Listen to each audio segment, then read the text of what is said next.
Okay. If So, I'm looking this way, it's because I'm looking at a second monitor. So, oh, okay. Well, we all have multiple going. It's, Yeah, and we are officially live here. Hey, everyone on YouTube, whether you're watching us live or on the replay, welcome to another edition of the Songwriter Learning Lab from Music Row 411, part of our Ultimate Songwriter Sweepstakes that you can enter at sweepstakes.musicrow411.com. And I want to welcome tonight our obvious, amazing queen and maven, Beth Raebeck Hall, as well as our special guest, Esrap, an international hip hop artist and spoken word artist who is here to kind of crack the code and spill some of the secrets as it relates to writing in the genre of rap and hip hop, and how that differs from maybe some of the other genres of music that have received more of a traditional kind of industry push and have less of a kind of a grassroots or more groundswell initiative. So without further ado, I will turn it over and hop to the back scene, the back of the production deck studio here, and welcome you guys. And thank you everyone who is watching us live or on the replay. Feel free to drop your questions in the chat and we will be answering those as we go. Thanks, Justin. Welcome, Esrap. I'm so excited to have you here tonight. Yeah, I'm glad to be here. Thanks for having me. Oh, you're so welcome. I thought we would start out by going into a little bit of your background, because you really thought that you were going to be in science first. Mm-hmm. And now you're this amazing artist and spoken word performer and teaching and masterminding and just doing a whole lot of different things. And Yeah. I think it would be helpful for our audience, especially young creators, to know that you don't have to just wake up one day and know what you want to do the rest of your life, because you thought you're going in a completely different direction. So could you tell us a little bit about that STEM brain of yours? Yeah. So, and I'm gonna try to keep a long story really short. But for the most part, I grew up in Nashville. I went to MLK Magnet here in Nashville, which is it's known as a health sciences and engineering school. And so with some of the classes I was taking, I was on the fast track for engineering. And I had a strong affinity for biomedical engineering. And I was like, okay, this is the way I'm going to go. Everything was smooth sailing. But I was involved with like a lot of rapping, a lot of battling, music production and making beats. And I was like, man, this is killing. And it went from kind of being a hobby to like, this is something that I'm truly passionate about. And so I kind of like made a hard pivot towards music. And I went from searching for colleges for biomedical engineering to realizing that you can't, quote unquote, major in rapping.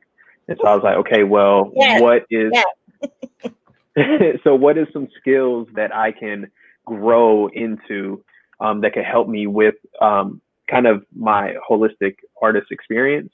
So I went to MTSU for audio engineering, where I learned how to be an audio engineer in terms of recording, editing, and then as well as like mixing. So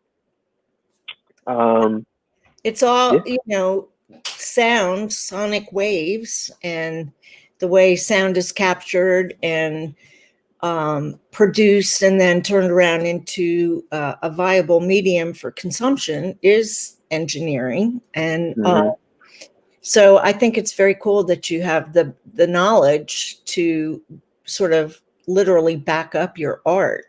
And I know you and I have talked about this, but you said you started freestyle rapping when you were 11. And for those creators who are not familiar with the genre of hip hop rap, can you distinguish what freestyle is as opposed to another? Yeah, for sure. So freestyling in a nutshell is improvisation. A lot of times it's kind of a rarity to come across like a hip hop artist that can freestyle or improvise on the spot.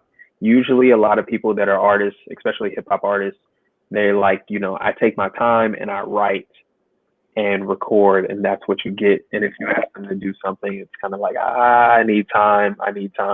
And so freestyling is just kind of like off the cuff, whatever comes to mind.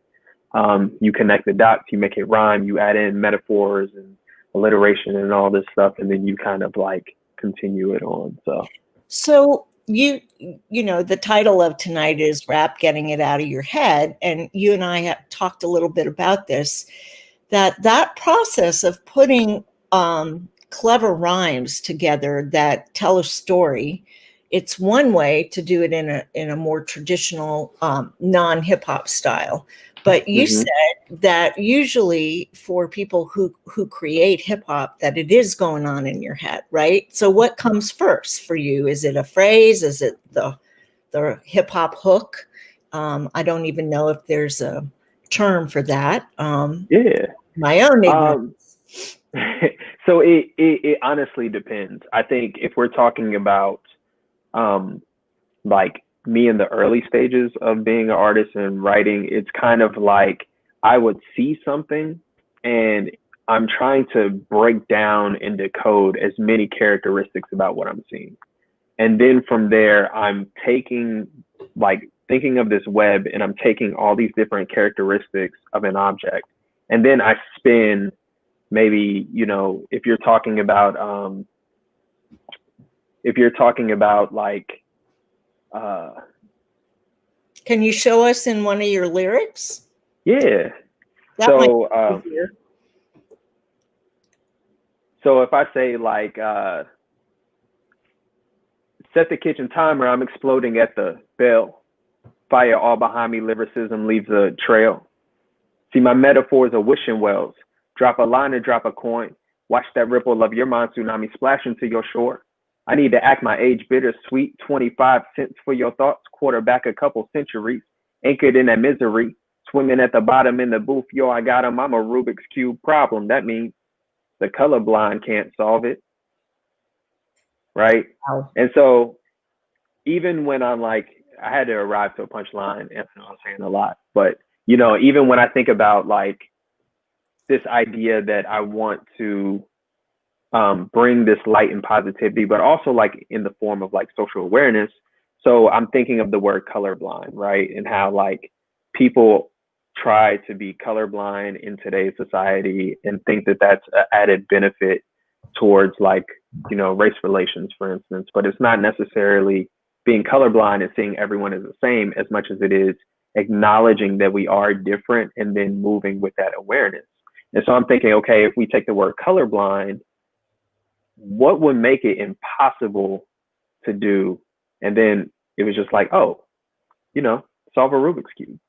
Wow. You know, if you take the general almost like overarching idea of being colorblind, because colorblind doesn't necessarily mean that you don't see any color, but, you know, just playing off of that and kind of in a hyperbolic fashion.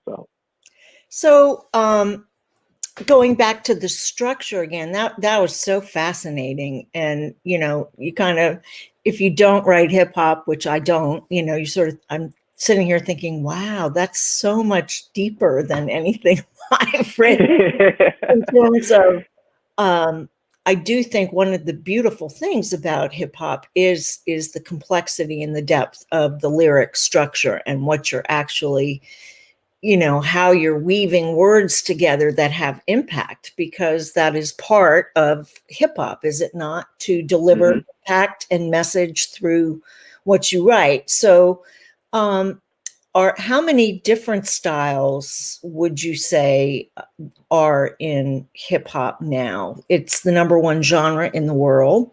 I know there's trap and, you know, all kinds of stuff. I mean, there's trap, there's pop rap, there is what they call like Migos flow, where it's like very triplet heavy. The best way to describe it, you have conscious rap. In my thoughts, is that like when a lot of people think of hip hop and they think about like hip hop in certain generations, is that like, you know, when you had like a lot of the the older, not, I won't say old school, like, you know, NWA or yeah, so like around that time, it was like, you know, very politically charged. And it was just kind of like, you know, a very boom bap feel, and people just kind of rapped and did what they did. And then when you get to like more of the common era of like where you have like Jay-Z and Kanye, but you also have like Common and Mos Def and Talib, this was more of like, it's word heavy, of like, you know, you're listening to what's being said and you're kind of picturing it, a lot of information that produces imagery. But then there was this huge paradigm shift. I want to say like the end of that era was kind of like Kendrick Lamar and Drake. And when you went into this new generation, it kind of swapped. Like the tempo of the songs went from being at about 80 BPM to 100, and it went down to maybe like 65 to maybe 80. And what happened was, instead of the music being lyric driven, it was rhythmic driven, right? So it's more about the vibe. Yeah, so it's more about like when people are rapping, it's like the cadence. Does the music feel good? If you get past that stage, then I'll listen to the lyrics. And so, you know, a lot of people will talk a lot negatively about like the whole like mumble rap generation, in which there's pros and cons to each. A lot of it's just evolution of music. But the thing about a lot of that music, even if you can't understand what they're saying, if they were a person rapping in a different language, it feels good because they have like a da da da da da da da da da da da da da da da da. And if that was a percussive instrument on a track, it would add more value to the track than take away. And so that's kind of where I think a lot of the subgenres now are, like, even though that there's still so many different instances, it's all more vibe centric and less like lyric centric. So that's so fascinating because it is, you know, it's like drum rhythms are very complex.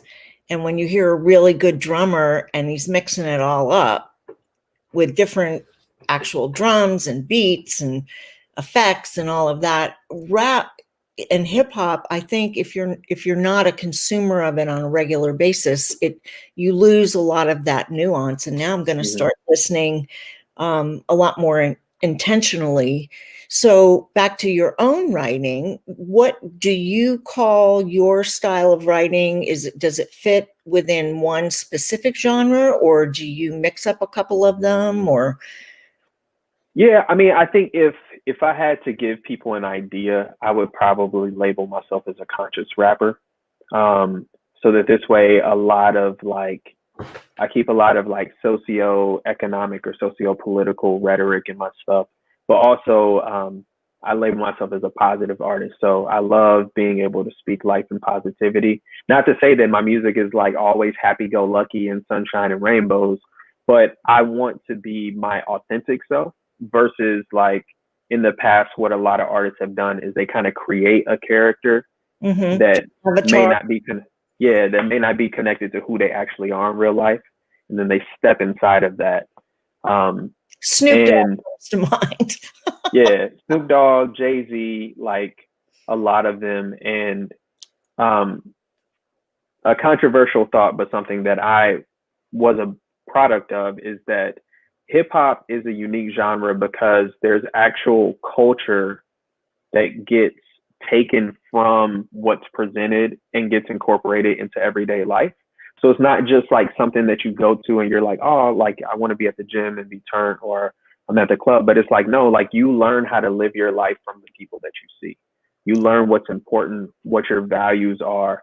And so there was a lot of this kind of like pretentious, like just, I don't know, like presentation, you know, and a lot of people didn't realize that like life isn't really like that, you know, like it's not all about like buying these cars with these huge expensive rims and these chains, because if you go back to the hood, you have to tuck your chain in or you're going to get robbed, you know. So like the reality is interesting duality, and now we've kind of entered a space where people are quite a bit more authentic.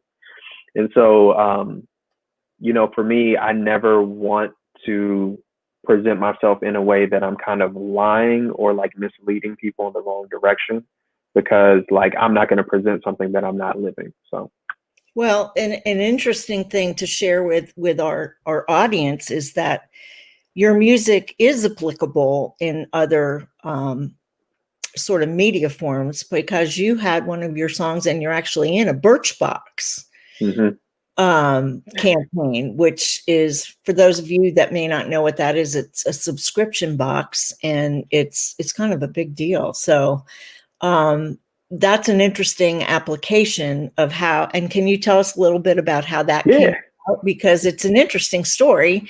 And you know, so much in the business is serendipity, and being at the right place at the right time, or a friend is, you know, connected to this guy who's doing this project. So so I double as like a hip hop artist and a spoken word artist, and in a lot of contexts, if you don't know what spoken word is, it's basically performance poetry.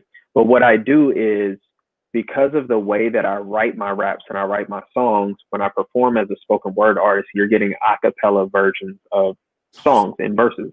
And so I was doing a show in North Nashville, and there was a visual artist, shout out to Shabazz Larkin, incredible guy. He loved my art. We connected.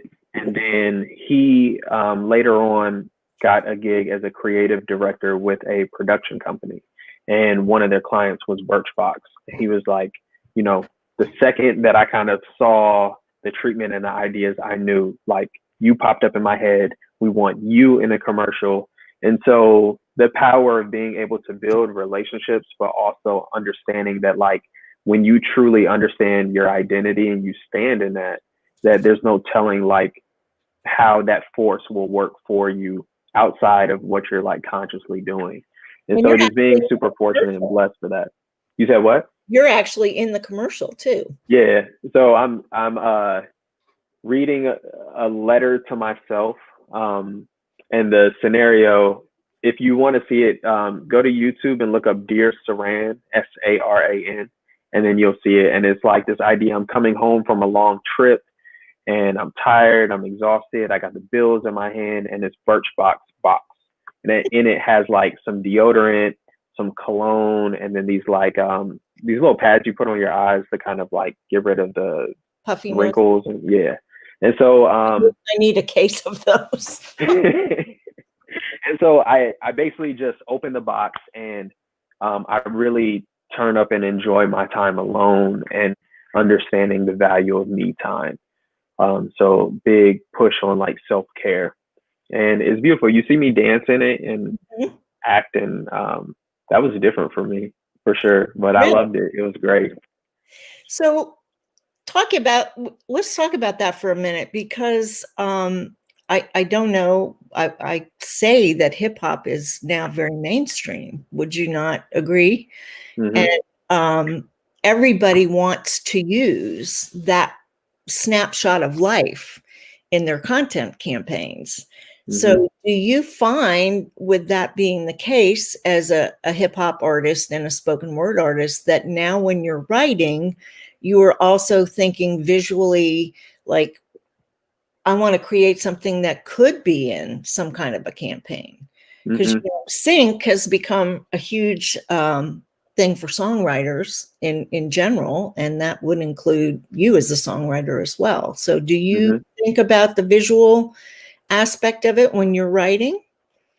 Not so much, but what I do is I think about writing like a multitude of different song ideas, song concepts, different stories to tell. And then whenever it comes time to like come across any different types of briefs, then it's like, oh, okay, you want a song that's about this, I have something like this, or I have a poem that's like this, and being able to kind of reach, or, you know, if I do get the luxury of kind of getting a little bit of a time window, then I can try to create something specifically for that.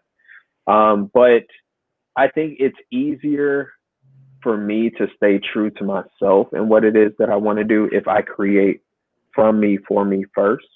And then, you know, hope that if I have something for you, great. If I don't, maybe next time, versus like trying to write to appeal to different people. And then all of a sudden, like, now I'm kind of being pulled in different ways, and I'm doing stuff or creating stuff that I may not agree with, or I'm like, I don't even know why I'm writing this. I don't talk about this stuff, you know? So it goes back to what you mentioned at the front of the conversation, which is authenticity. Mm-hmm. And I think that is something in all forms of music that is becoming, you know, increasingly important, unless you're doing like a cover version of something silly and doing it on TikTok, you know. Mm-hmm. But authenticity, they always say in any form of writing, whether it's music or articles, write what you know, right? Mm-hmm.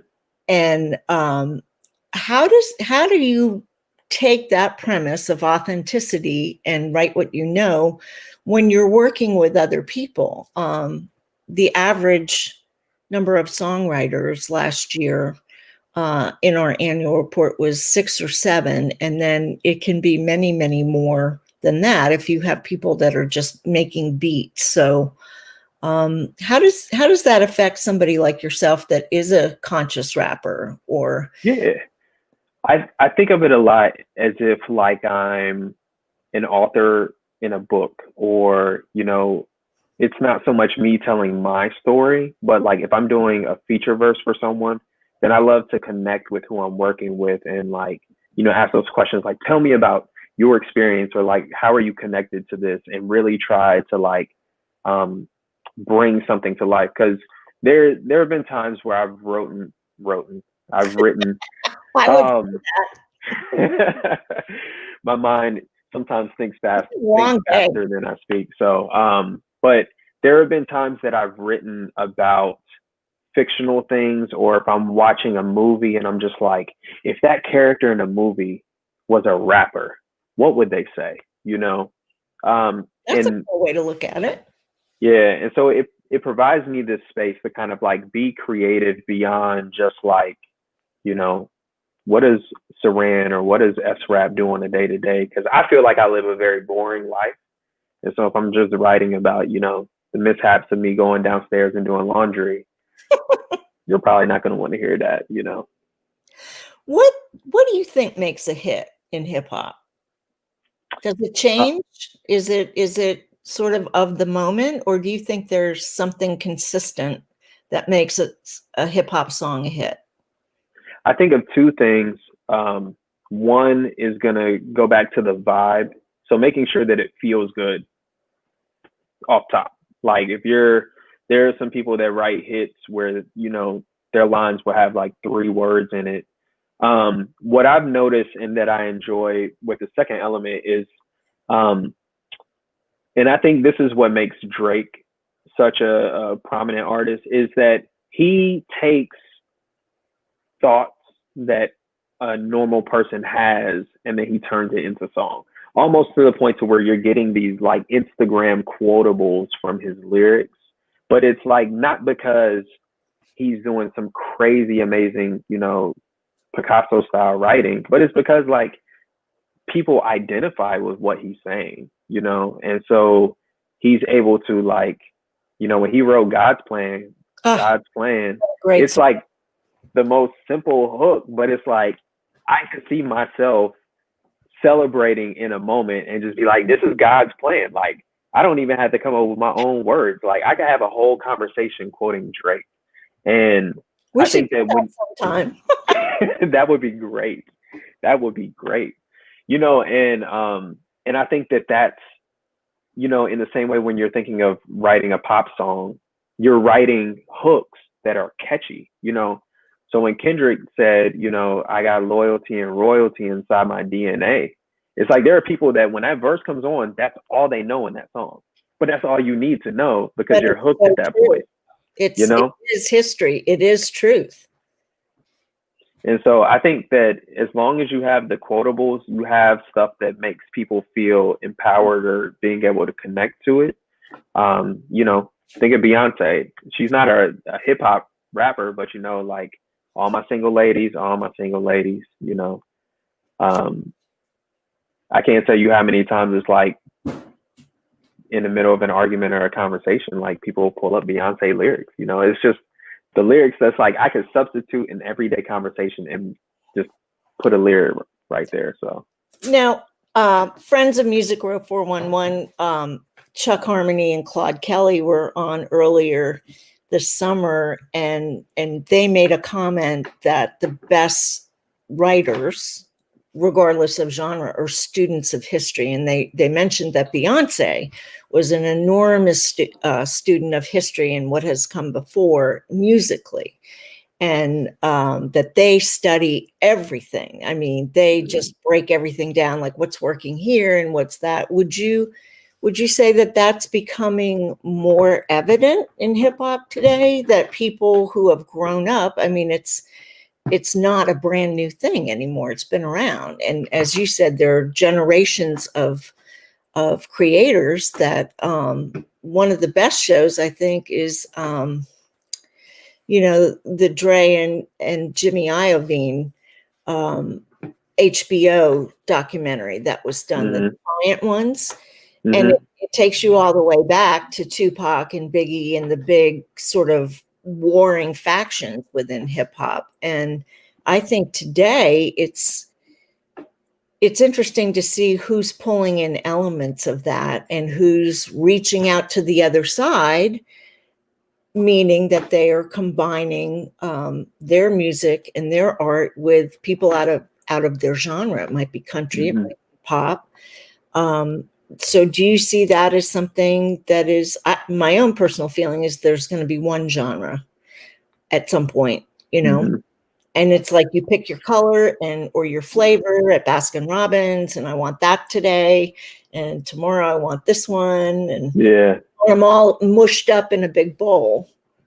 I think I'd say like yes and no. The only reason is because there's kind of a huge split that's happening right now in hip hop and rap, to where like so I'm 30. I don't consider myself old at all, but there's a huge shift in terms of like the music that I grew up listening to and then the music that like the young people now listen to. And because of social media, you can now make your peers famous. And so when you have these high school students that are not in tune with the history, but they're like, when you're in high school, you're going through a lot of emotions, a lot of thought process. You're still trying to figure out the world and who you are. And when you just have a mic and you just let that out, and then all of a sudden your peers catch wind and they're like, I identify with that, like, retweet. And now this person is super famous. A lot of emerging artists that are very young kind of have this opportunity to move devoid of responsibility or being able to know the history or know the blood and sweat and the tears of the path that was paved for them. Because it's like, oh, I don't need that. I don't need to know that. That's the old head music. I'm good here. Whereas like in the group that I kind of grew up with, and even with a lot of my colleagues that do music around a similar age, a lot of it is like, no, like, we do it our own way, of course, but you still have to respect and give credit where credit is due, so there's kind of like a half and half mix. But what's funny is like, where before a lot of hip hop records are known for sampling, where before it's like, okay, they're sampling music from like the 70s and the 80s. Now they're sampling music from like the late 90s and early 2000s. It's really weird. But, hey, I've been around since, I saw the 8-track, the cassette, all of that. But this leads me to my next sort of question about, you're quite an accomplished spoken word artist as well and have a passion for that. So how do you think that and more people are becoming familiar with that form of expression? I don't know what the correct term other than spoken word is, but can you talk about spoken word as a songwriter and an artist as well? Share a little bit about what that's like and writing for that. Yeah. So a little bit of context. So I was in high school and I was rapping, and I was a freestyle battle rapper. If you don't know what that is, you basically go in a one-on-one competitive fashion of who can creatively degrade the other person and get the most, like the biggest reaction out the crowd. And it's pretty cutthroat and pretty brutal. And at the time, like my favorite rapper was Cassidy and Jay-Z. And so as I'm mimicking what they do, the subject content, and I realize that I'm kind of stuck in these stereotypes that I didn't even know about. So I'm rapping about, you know, selling drugs and driving a Phantom and, you know, like misogyny and just all this stuff. And it wasn't until like people started kind of checking me and checking my authenticity, I was like, oh man, like I'm lying in my music. And so I shied away from rapping altogether, and I got introduced to Lupe Fiasco. And Lupe Fiasco is a very colorful artist with words and lyrics. And so I actually hated rap for a little bit, but I would still write it, but I call myself a poet. And so when I got to college, I'd go to these open mics and I'm performing these verses.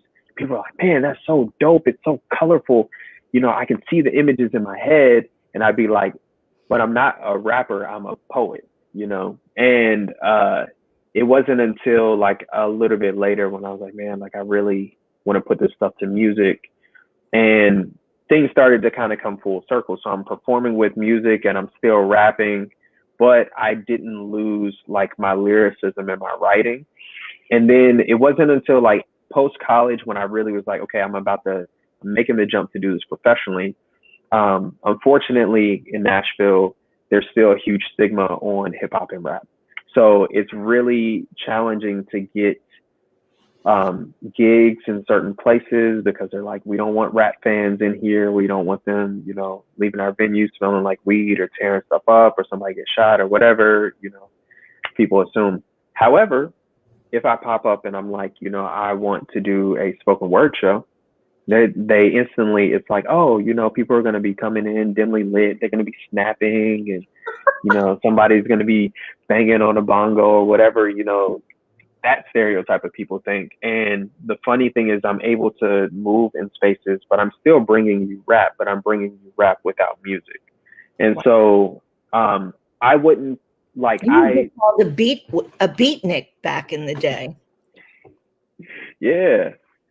And a lot of what I do is like, I do have more traditional spoken word pieces that I perform, but a lot of it is what I do is music.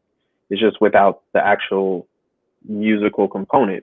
And so, yeah, like I've been able to navigate in spaces where traditionally rappers can't go.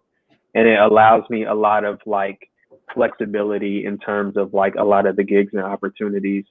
And so being able to go and do jazz gigs with people and then improv, or now I'm going and I'm, you know, performing for Chevrolet or for, you know, the Teachers Association of America, or, you know, like corporate gigs where if I was like, I'm a rapper, they're gonna be like, absolutely not, you know. But if I'm like, I'm a spoken word artist, that you're still getting the similar content that you would get from me in a song. Now I have them tuned in a completely different context, and it's like, you know, the minds get blown. So You think they listen differently? Oh yeah, they have to, because when I'm performing with music, if the vibe or the rhythm feels so good, you'll start thinking about your own thing. You're just kind of moving and enjoying the music. And then when the song's over, you're like, oh, I forgot to pay attention. Like it just felt so good. I was in my moment. But when you strip it down and you get just the words, you have no choice but to listen to what I'm saying. And my performance style is a little bit aggressive at moments, in terms of like, you can't sit in the audience while I'm performing and think about what you want to think about. Like I aggressively get into your head and into your mind. Is like, for this 2.5 minutes while I'm spitting this piece, you're focused on exactly what I'm saying, and you're going to process it and think about it, and then let that kind of sit and marinate. So before we get into the next thing I want to talk about with you, which is another facet of your expertise and creativity, where can people go to listen to this fabulous art that you're creating, both the hip hop and the spoken word? Yeah. Everything is kind of on the hub of my website, so you can go to srapmusic.com, SWRAP music.com. Feel free to find me on Instagram at Esrap, SWRAP. And that's where a lot of, the creative stuff. So I make songs, or I'll like spit a cappella or spit over beats. If you go to my Instagram, I actually had a series that I was doing last year for, I don't know, maybe like 20 something weeks, but I was doing a series called Off the Top Thursdays. Oh, so like every Thursday, I would just go to a random place and I would pick like a popular beat from a song that people like, and I just freestyle, all in one take. Oh, cool. I'm gonna have to go back and look that up. Yeah, check it out. Let me know what you think. And yeah. Well, the other interesting facet of your career, as that I think people would be interested in knowing about, is that you are also a teacher, and you take your art to people who need to learn, and you have been quite successful with Mastermind Classes. So how did those come about?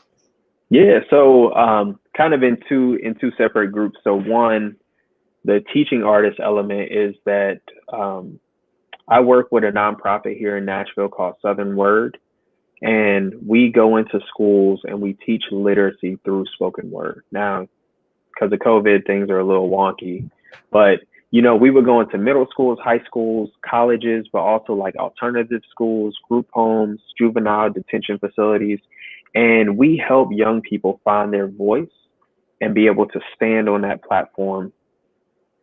The main concern that we run across with a lot of young people is that like no one wants to listen to what I have to say. They tell me I'm too young. I don't know what I'm talking about. But we show them how like when you stand on your truth, that's something that no one can take from you. And you have to be able to stand and be bold, because if not, if you can't tell your story, the world will tell it for you. And so as we go in to English classes, primarily when they're talking about like Shakespeare and Robert Frost and, more of like the traditional page poetry, as we call it, we come in and we show them like spoken word. So, like button poetry or like poetry slams, deaf poetry jam.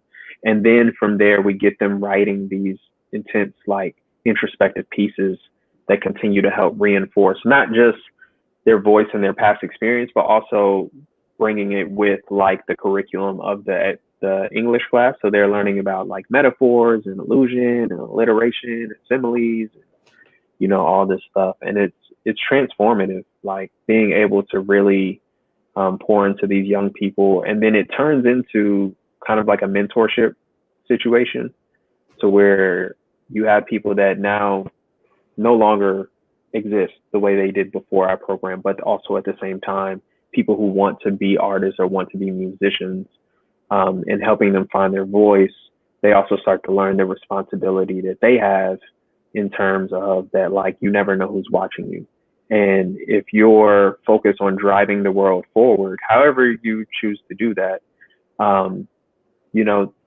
you have purpose and you have mission, and being able to find that and really sink into that is important. And so helping young people do that, and also providing them a safe haven to stay out of trouble,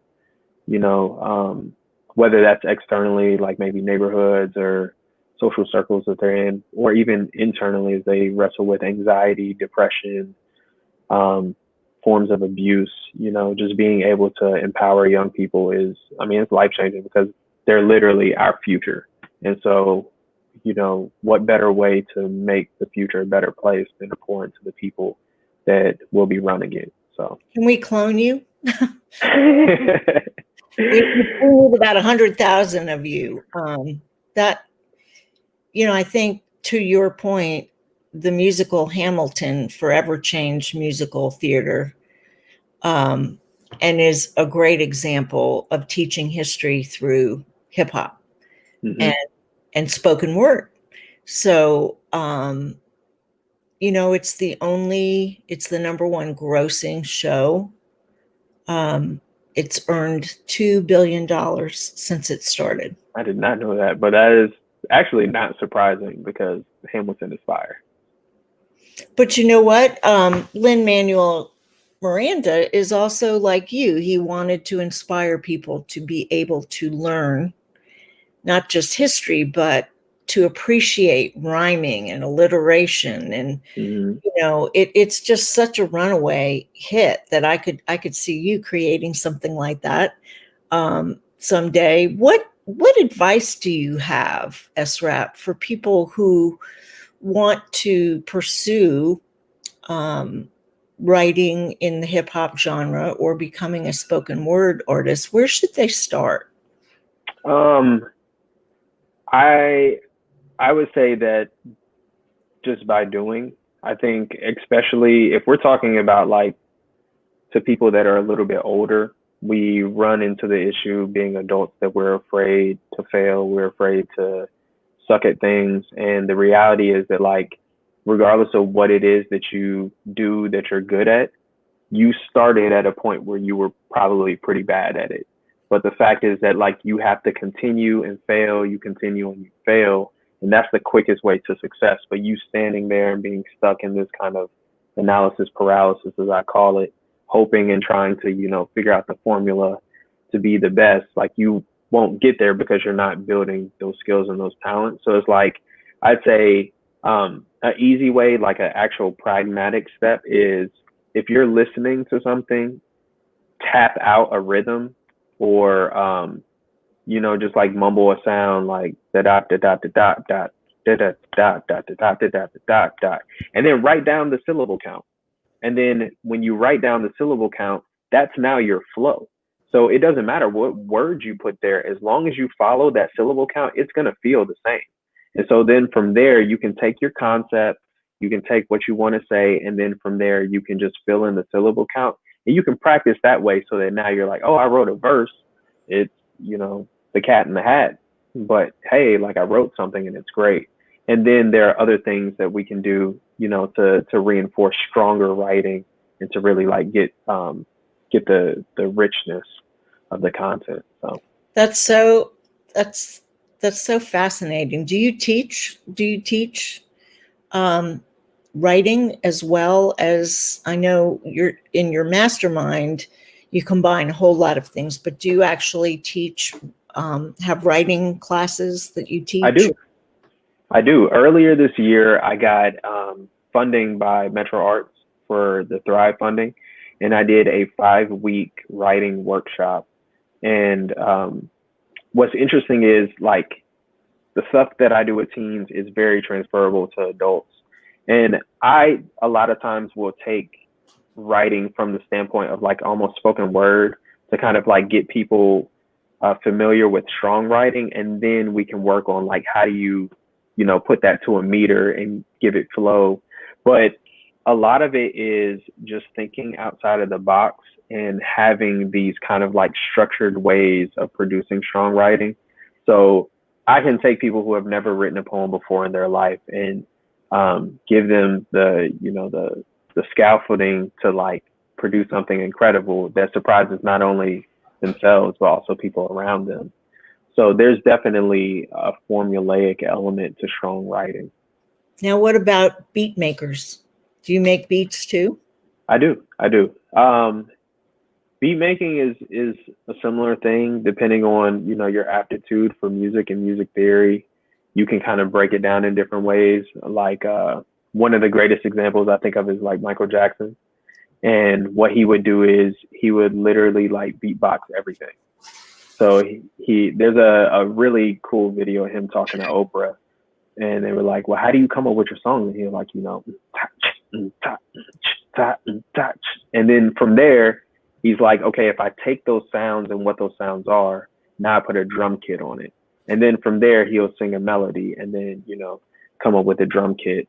And I think Miles Davis used to do something similar as well, when he would hear the different sounds of his band and then he would play them out. But he'd be like, this is what the trombone is going to play. This is what the trumpet's going to play. And then from there, be able to piece it together. Or you grab samples and just kind of play with stuff and feel the vibe and cut up songs. Or there's like websites now, like this company called Splice, which you buy a membership and they Splice? have, yeah, Splice. Yeah, it's in the UK. Mm-hmm.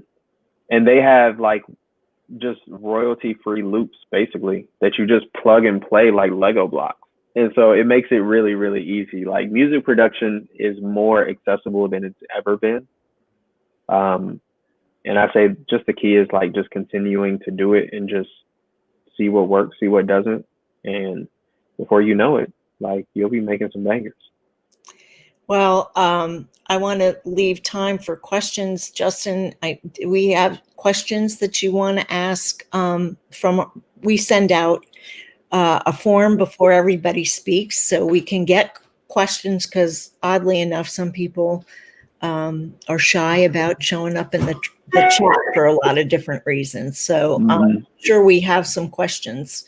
Justin, do you want to share some of those before we have to let Esrap get back to his evening? Yeah, actually, we got a couple of them that came through. I had one. I'm a huge hip hop fan, and my favorite rapper of all time cut his teeth in the hardcore battle scene, Immortal Technique. So yeah, I love freestyle, love battle rap, love all that. What are some, I guess, who are some artists that younger creators can go to, that they might not hear on the radio, or that they might not hear getting a bunch of commercial play, that they can go to learn the craft from and really learn how to be inspired, and how different artists put their own personal style on what it is that they're bringing to either freestyle or hip hop and rap. Yeah. So in which I'm trying to think of people on like the other side of this paradigm, but like some of the younger people that kind of definitely have their own style, like Joey Badass. He's one artist that's still rapping over like boom bap style beats.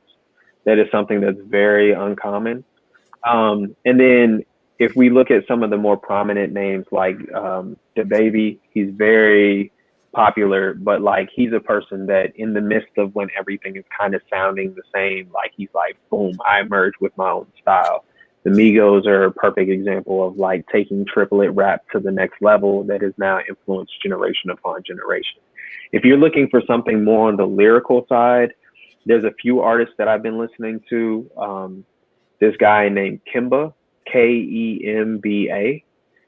He is a phenomenal like lyrical rapper. He's actually like my favorite right now, like above Kendrick, above J. Cole, above Lupe. Like right now, Kimba is like, nobody raps like Kimba for sure. Like him and Mick Jenkins, Mickjenkins. That's awesome. Yeah.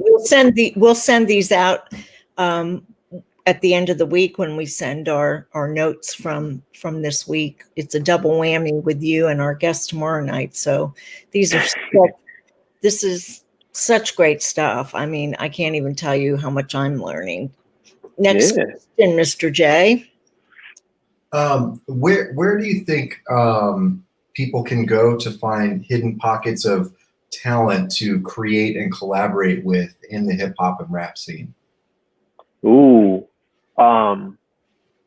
what's funny right now, what's happening is there's a lot of apps that are allowing these spaces for like collaboration. So one, SoundCloud is still a prominent place for like a lot of unheard talent.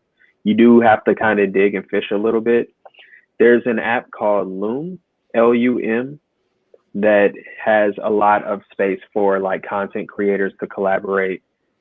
TikTok does this really cool duet thing. And so like what some artists will do is they'll like do something over a song and then leave space for other people to hop on. Like a mirror.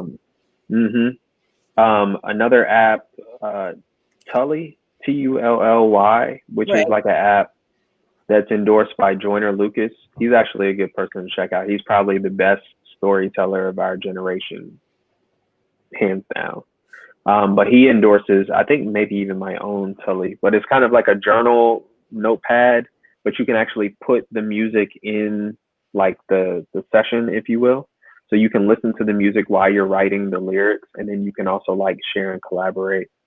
There's a lot more apps, but I can't think of them off the top of my head. But well, Creator app, which was founded by three hip hop experts, Mims and DJ Blackout and Eric Mendelsohn, and they actually have a marketplace for beats from famous producers and rappers that then consumers can download the beat and write to, record it in their phone and for social media and upload it. But it's a creator. It's not, you have to make a separate arrangement to actually own that beat.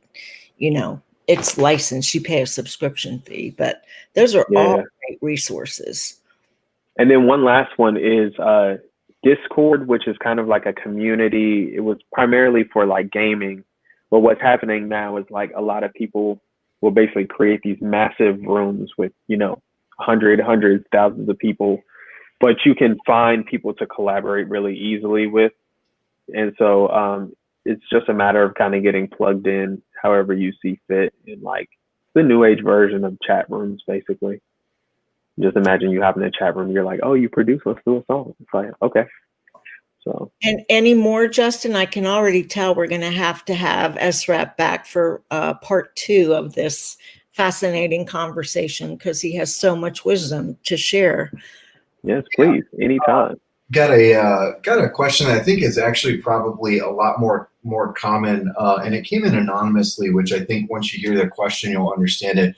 In the world of hip hop and rap, that's so much about the show and the lifestyle and the personality. How do you have advice for somebody who's just getting started or who wants to get help finding their voice without embracing all of that, or being subject to, you know, constant criticism or ridicule while they're trying to find their voice and their style and their flow? Yeah. I say 2 things, and the first thing is just be yourself. There's a lot of, like, you know, people doctoring themselves up to be something that they're not, or they embellish certain things, but just be yourself. I know artists that they do fun party music, and even though their life isn't party all the time, the purpose of why they make music is to provide a space for people to enjoy and to party, regardless of if life, you know, feels really heavy. So, you know, like during today's time, it's some of the perfect stuff to make, because everything where you turn is so heavy.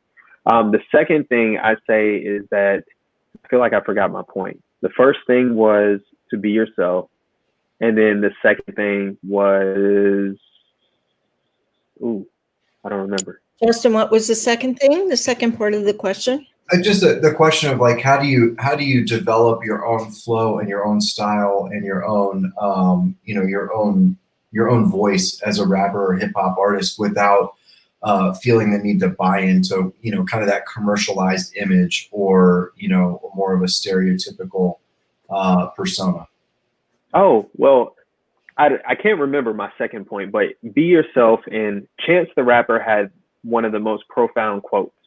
And if you're not familiar with Chance the Rapper, his music is very nuanced, and either you like it or you hate it. But he said that I didn't make the music that people like. Like, I'm not trying to make the music that people like, but I make people like my music.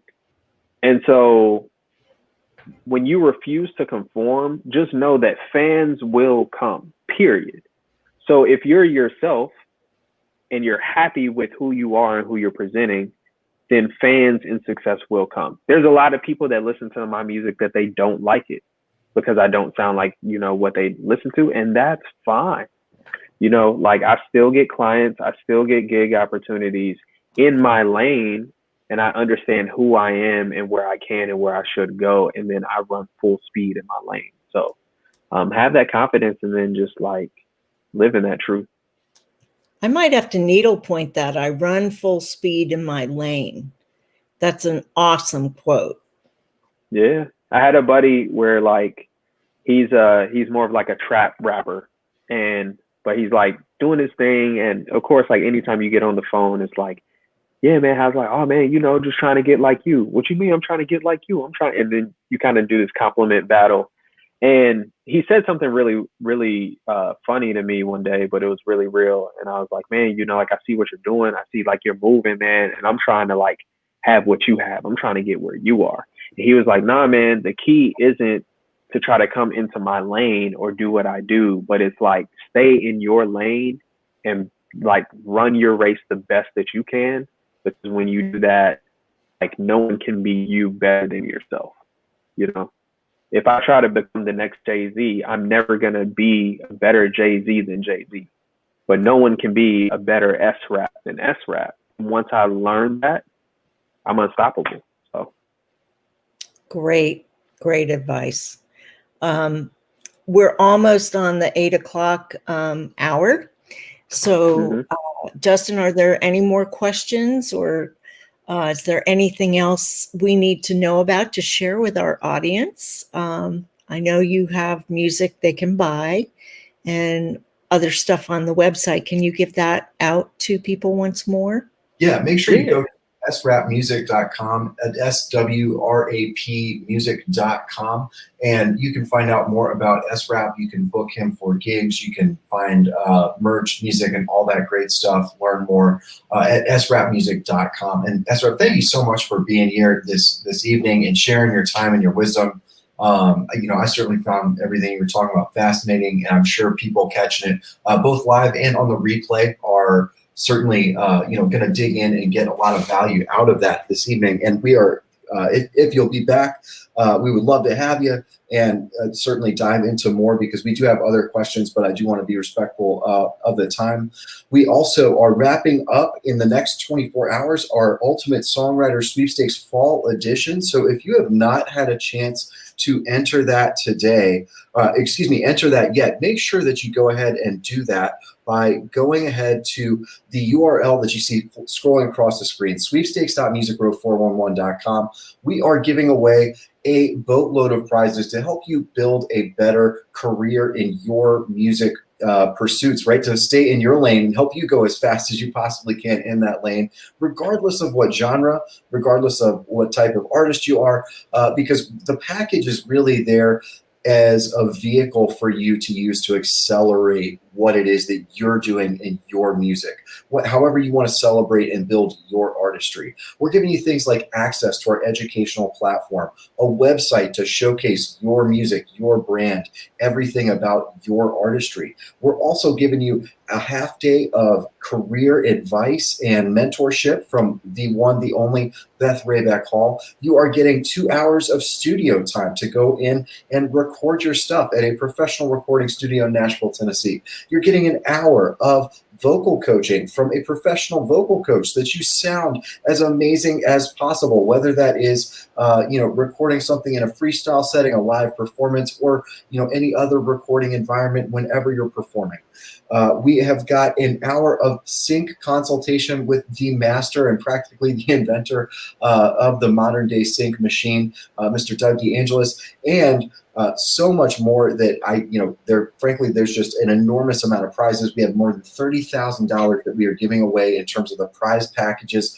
And if you have entered the sweepstakes and you want to improve your chances to win, be sure to refer your friends, because with Music Row 411, when you refer a winner, you are a winner. And that means that whoever you refer that becomes a winner, you also win that same prize package, meaning we actually have potentially 2 grand prizes up for grabs, because you never know if you're going to refer someone who wins that grand prize, one of our first place, second place, or third place prize packages, all of those totaling up to more than $30,000 in tools to accelerate and help you achieve your goals in your career as you move through your lane as quickly as possible.